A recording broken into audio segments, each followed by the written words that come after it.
Salve pessoal, tudo bem? Hoje eu vou trazer para vocês a empresa JHSF, que é quase como se fosse um fundo imobiliário extremamente diversificado. A empresa exerce atividades de aviação executiva, shoppings, hotelaria, gastronomia, residência para clubes e locação e diversas outras atividades que ela presta voltadas exclusivamente para um público de alta renda. Ou seja, ela tem atividades que geram potencialidades para outra, voltados para um público que gasta muito e você pode cobrar uma margem muito grande por cada produto ou serviço prestado para essas pessoas. Eu vou falar sobre cada atividade da empresa, como ela ganha dinheiro, como estão os seus resultados operacionais, investimento, endividamento, tudo o que você precisa saber sobre essa empresa para você poder investir nela, beleza? Então já escorrega aquele like, curta, compartilhe, se inscreva no canal, mande para outras pessoas e let's go. A JHSF é uma empresa bastante complicada de você analisar, porque ela tem diversas atividades, como nós acabamos de falar. Ela tem o seu próprio aeroporto para aviões executivos, com hangaragem e abastecimento de litros de combustíveis. Ela é dona da rede Fazano de aluguel de hotéis, que é uma rede mundialmente famosa. Ela tem o segmento de gastronomia, ela tem o segmento de capital, ou seja, de gerenciamento de recursos, incorporação, que é o lançamento de edifícios voltados para o público de alta renda. Ela tem a sua própria piscina artificial de surf, com residência para locação para esse segmento. Então ela tem todo esse ecossistema e que cada ecossistema tem os seus pontos fracos e os seus riscos. Então é preciso analisar cada um desses. A empresa, como nós já dissemos também, ela distribui dividendos mensais. Então é um fundo imobiliário que você vai ter na sua carteira extremamente diversificado. Por isso que a empresa, historicamente, apresenta excelentes resultados. Vamos falar agora de algumas informações da empresa. Ela tem um preço de cota de R$ 5,60 aproximadamente, um dividend yield na casa dos R$ 6,60 e uma valorização nos últimos 12 meses de 40%.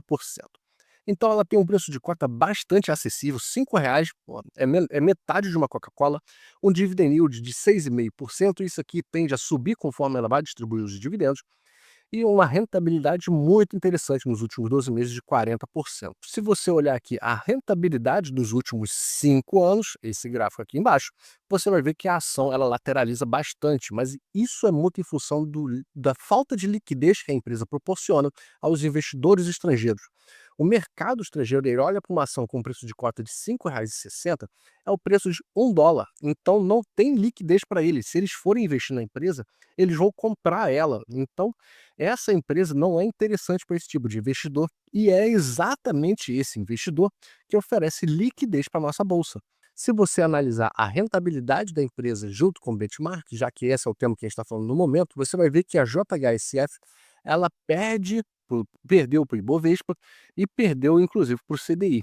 Então você vê que o quanto que o mercado ele não liga muito para a JHSF. Só que se você fizer a comparação do lucro com a cotação, você vê a diferença do lucro que a empresa entrega com relação à cotação de mercado. Então você vê que há um descasamento muito grande entre os resultados que a empresa entrega e o que o mercado está olhando. E isso aqui é muito interessante para você, porque você pode ter na sua carteira uma empresa extremamente lucrativa e que está com um belo de um desconto. Falando em desconto, você vai ver que a média do PL, que é o preço sobre o lucro, é o quanto que o mercado está pagando pelo lucro da empresa, esse é um indicador de preço, então quanto menor for esse indicador, maior é o desconto. E ele tem como via de regra um referencial 10. O que tiver abaixo tende a estar com desconto, o que tiver acima tende a estar com sobrepreço. Só que você precisa analisar o histórico desse indicador na empresa e analisar com outras empresas do mesmo mercado. E você tem que a JHSF tem um PL de 3. É um PL ridiculamente baixo para a empresa que entregou nos últimos 12 meses uma rentabilidade de 40% com dividend yield de 6,5%. O dividend yield histórico da empresa está longe de estar nas máximas, está em 6,5%. Já teve 7, já teve 10, então você vê que a empresa ela não está entregando tudo de dividendo que ela pode. Olhando aqui a data de pagamento do dividendo da empresa, você pode ver aqui, ó, pagamento em dezembro, novembro, outubro, setembro, agosto, julho. A empresa todo mês ela vai te pagar os dividendos recorrentes 3 centavos por cota, mas ela também tem entrega de dividendos não recorrentes oriundos de seu resultado. Então você tem um fundo imobiliário que exerce as atividades de aviação executiva, hotéis e gastronomia, sendo dona da rede Fazano, shoppings, sendo uma das maiores gestoras dos shoppings do fundo imobiliário XPML, que é um dos melhores fundos imobiliários de shopping da Bolsa. Você tem atividades de surf, então você investe numa empresa com um belo desconto, com uma cota que custa R$ 5 e você vai receber dividendos mensais e nos últimos 12 meses entregou 40% de rentabilidade. O payout da empresa ele é extremamente baixo. Ele está na casa dos 22%. Então a empresa ela tem um dividend yield de 6,5%, só que ela distribui somente 22% do seu lucro em dividendo, para você ver a potencialidade que é essa empresa. Não se assustem com essa imagem, eu trouxe ela só para vocês terem uma noção de como a empresa desenvolve as suas atividades.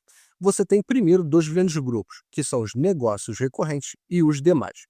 Os negócios recorrentes da JHSF são shoppings, hotéis e gastronomia, aeroporto executivo, JHSF Residências e Clubes e a JHSF Capital, que gera recursos de terceiros. E você tem os negócios que não são recorrentes, que é o varejo e incorporação. Então, você precisa pensar dessa forma. A empresa ela divulga esses resultados no consolidado, em que envolve todo mundo, e divulga os seus resultados também em negócios recorrentes. Olhando aqui embaixo a receita líquida, você tem uma noção também de que o segmento de incorporação é o segmento que apresenta o maior resultado para a empresa, seguido de hospitalidade e gastronomia. Mas a gente vai ver isso agora. Com relação a peso de atividade no resultado, tanto na receita bruta quanto na geração de caixa em si, você tem que a receita bruta da empresa, a maior participação é de hotéis e gastronomia, com 37%, seguido de shoppings, com 29%. Só que quando você vai olhar a geração de caixa em si, você tem que shoppings exercem a maior participação no resultado da empresa, com 35%. E hospitalidade e gastronomia, que gera a maior receita, gera quase o último na geração de caixa. Você vê o quanto que de caixa esse segmento ele consome. Então ele gera muito dinheiro, mas ele consome grande parte do dinheiro que ele gera. Enquanto que shoppings não, é um segmento extremamente lucrativo, seguido de aeroporto. Analisando o resultado recorrente, que é o que você já sabe agora, teve um aumento de 25% na receita bruta, 27% no resultado bruto, 21% no EBITDA ajustado e 152% somente no lucro líquido. Você vê que esses segmentos de negócios são extremamente lucrativos para a empresa. Ah, Leandro, um crescimento de 152% no lucro líquido é feito não recorrente. Tem certeza disso? Olha aqui o resultado de 2024. Receita bruta, 21% de crescimento. Resultado bruto, 27%. Resultado bruto é lucro bruto, tá? 27% de crescimento. EBITDA ajustado, 42% de crescimento. Resultado líquido, lucro líquido, 128% de crescimento em 2024. Então você tem certeza que um crescimento de 152% é efeito não recorrente? Eu acabei de te mostrar aqui outro resultado que vai no mesmo sentido. Então a empresa, você precisa analisar que ela é em si lucrativa. Ela possui margens muito grandes por causa da atividade para quem ela presta o seu serviço. Aqui é o resultado consolidado. Vamos lá de novo. Receita bruta, mais 25%. Só lembrando que resultado consolidado reúne todo mundo, não só o recorrente. Lucro bruto, aumento de 24%. EBITDA ajustado, que exclui efeitos não recorrentes, e crescimento de 22%. E lucro líquido, um crescimento de incríveis 46%, chegando a um lucro de 246 milhões. Nós vamos entrar agora em cada segmento da empresa, para você ver o que você tem que analisar de forma operacional e o que esse resultado operacional influi no resultado financeiro. Venda de lojistas, mais 17%. Um crescimento real descontado da inflação de 11%. E um crescimento da taxa de ocupação, chegando a quase 100%. Como eu já disse, a JHSF é uma das maiores gestoras do fundo XPML, que é um dos principais fundos de shopping da nossa bolsa. Então a JHSF é uma excelente gestora que possui excelentes shoppings em seu portfólio. Indicadores de venda: Same Store Sale, crescimento de 12%. Vendas no mesmo local, Same Area Sale, crescimento também de 12%. Indicadores de aluguel: Same Store Rent, aluguéis na mesma loja, crescimento de 13%. Aluguéis na mesma região, crescimento também de 13%, com um crescimento real, descontando a inflação, de 7%. E aí a gente vê o resultado financeiro. Receita bruta, crescimento de 14%, e EBITDA, a geração de caixa com essa atividade, de 60%, um crescimento. Então você tem um crescimento nas vendas do lojistas, um crescimento da taxa de ocupação, você tem indicadores de aluguel, aluguéis na mesma loja e aluguéis na mesma área, e indicadores de venda, vendas na mesma loja e vendas na mesma área, todos eles crescendo. Segmento de hospitalidade e gastronomia. Como eu falei na introdução do vídeo, a JHSF é dona da rede Fazano de Aluguéis, que é uma rede mundialmente famosa espalhada pelo mundo inteiro. E você, operacionalmente, precisa analisar a hospitalidade, que é receitas por quarto. Então, teve um crescimento de 10%. E com relação a diárias, a quantidade de diárias também teve um crescimento de 16%. Então, aumentou o número de diárias e aumentou a rentabilidade por diária. Com relação à gastronomia, o couvert médio teve um crescimento de 8%. E o número de couverts teve um crescimento de 4%. No mesmo sentido que a hospitalidade, a gastronomia cresceu a rentabilidade por couvert e cresceu também o número deles. Então, um resultado muito positivo, que reflete agora no resultado financeiro, um crescimento de 21% na receita e um crescimento de 15% na sua eficiência operacional, que é o EBITDA. A Aeroporto Executivo, como nós já falamos, a JHSF tem o seu próprio aeroporto para jatinhos executivos, para aviões, e você precisa analisar o movimento e litros abastecidos. Tem um outro indicador também, que é o número de hangaragens, a capacidade que a empresa tem de estacionar os aviões executivos. Com relação à quantidade de movimentos, houve um aumento de 64%. Sendo a quantidade de movimentos doméstico muito maior do que os movimentos internacionais. Contudo, você teve um crescimento de 54% no litros abastecidos, sendo que o segmento internacional corresponde pela maior parte. Nada mais natural, né, pessoal? Você precisa abastecer muito mais para realizar uma viagem internacional do que um voo doméstico. Só que você teve um aumento na quantidade de movimentos e um aumento na quantidade de litros abastecidos. E aí a gente olha o resultado financeiro, aumento de 50% na receita bruta e aumento de 60% no EBITDA, na eficiência operacional. E aqui é a mensagem da própria empresa com relação a esse segmento, que apresentou recorde de resultados operacionais e financeiros, com 45 milhões. O aeroporto da JHSF é o primeiro em voos internacionais e segundo em voos internacionais.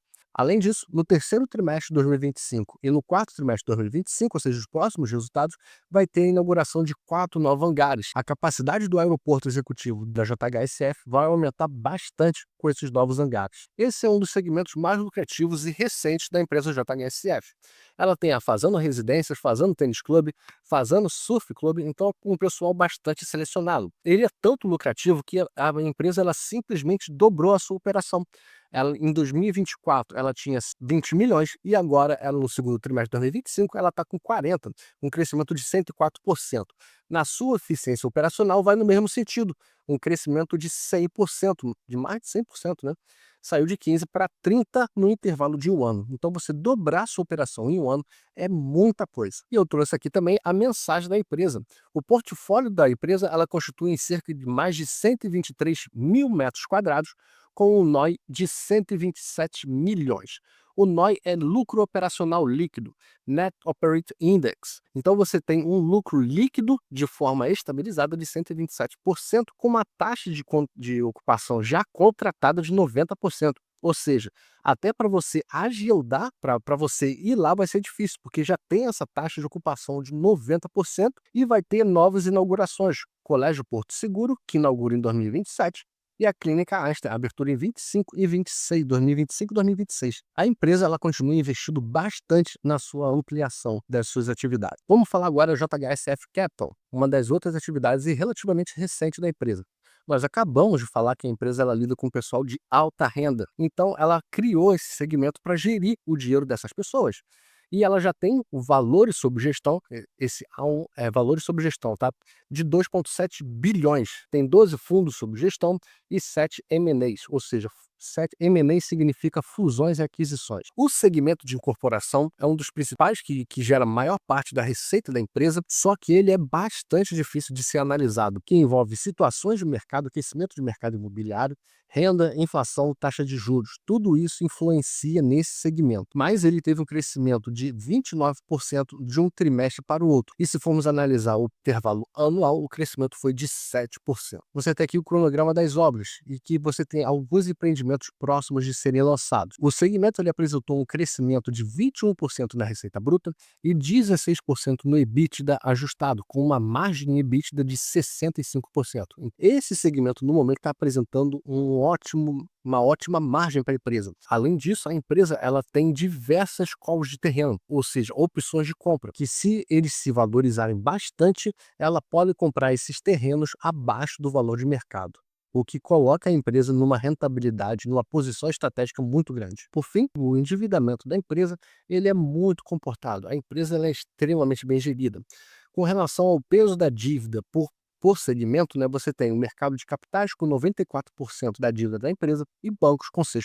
Você tem alguns custos da dívida. O custo de banco é uma dívida bastante cara, mas o custo de pessoal é maior ainda, ou seja, os próprios sócios aportarem na empresa. É a dívida mais cara que você pode ter. E a empresa ela optou pelo endividamento, grau de alavancagem no mercado de capitais, que é um endividamento muito mais barato do que banco e endividamento com capital próprio. E qual foi o resultado disso? Você tem aqui a relação de duration e custo médio. Duration é o prazo da dívida e o custo médio é aquela dívida se ela ou é um dinheiro caro ou se é um dinheiro barato. Você pode ver essa linha aqui é a dívida do CDI+.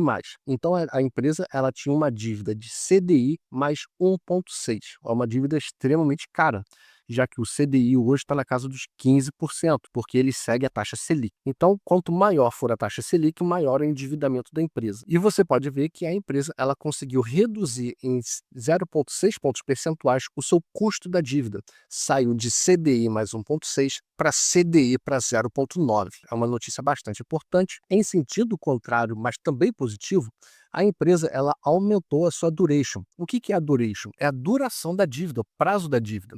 Quanto maior for esse prazo, melhor para você e para a empresa. Então, ela estendeu o prazo para pagar o seu endividamento e reduziu o custo da dívida. A duration era de 4,6 anos, passou para 5,6. Então ela tem aí mais um ano de duration para pagar e honrar com seus compromissos. Eu não quero que necessariamente você invista na empresa. Eu quero que você tenha as informações para poder investir ou não. Eu quero que você tenha a consciência de que se essa empresa faz sentido ou não para sua carteira, se você vê um futuro de longo prazo para ela, se ela faz sentido com as outras empresas que compõem o seu portfólio. Não é porque eu estou falando aqui que você tem que investir e colocar o seu dinheiro nela. É muito importante que você, de posse das informações que eu estou passando para vocês, tome a sua própria decisão de investimento. Ok? Então eu espero aqui ajudar vocês a investir o seu dinheiro, ter a melhor rentabilidade possível e principalmente ganhar dinheiro nesse processo. Então, se vocês tiverem alguma dúvida, deixa aqui nos comentários. Se você quer outra empresa que eu fale, deixa aqui nos comentários da mesma forma. Então, um grande abraço, bons investimentos e valeu!